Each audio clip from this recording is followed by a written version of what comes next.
আজকে শেয়ার করব নিরামিষ একটা আলুর তরকারি। যে কোনো লুচি বা পরোটা দিয়ে কিন্তু এটা ভীষণ ভালো লাগে। এর জন্য প্রথমেই আমি কিছুটা আলু সেদ্ধ বসিয়ে দিচ্ছি, আর অন্যদিকে একটু কাঁচা লঙ্কা টমেটো কেটে রাখছি।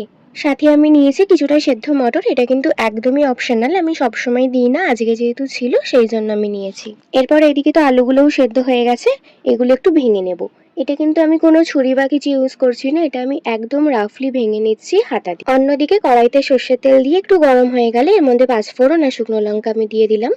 আর এটা যখন একটু ভাজা ভাজা হয়ে একটা সুন্দর মিষ্টি গন্ধ বেরাবে সেই সময় আমি টমেটো কুচিটাও অ্যাড করে দিচ্ছি। এরপর সেদ্ধ মটরটা আমি এখানে টমেটোর সাথে মিশিয়ে দিলাম, আর সাথে আমি এখানে দিচ্ছি কাঁচা লঙ্কা, একটু নুন, হলুদ আর চিনি। তবে চিনির বদলে আমি এখানে ইউজ করেছি জ্যাগেরি পাউডার। এরপর এটা যখন একটু ভালো মতন মিশে যাবে সেই সময় সেদ্ধ আলু আর একটু জল অ্যাড করে দিই। বেশ খানিকক্ষণ ফুটিয়ে নিয়ে এর মধ্যে জাস্ট কাসুরি মেথিটা দিয়ে দিচ্ছি। এটা না একদম গেম চেঞ্জার, এটা দিলে পুরো স্বাদটাই আলাদা হয়ে যায়। ব্যাস আর কিছুই না, রেডি আমাদের নিরামিষ আলুর তরকারি।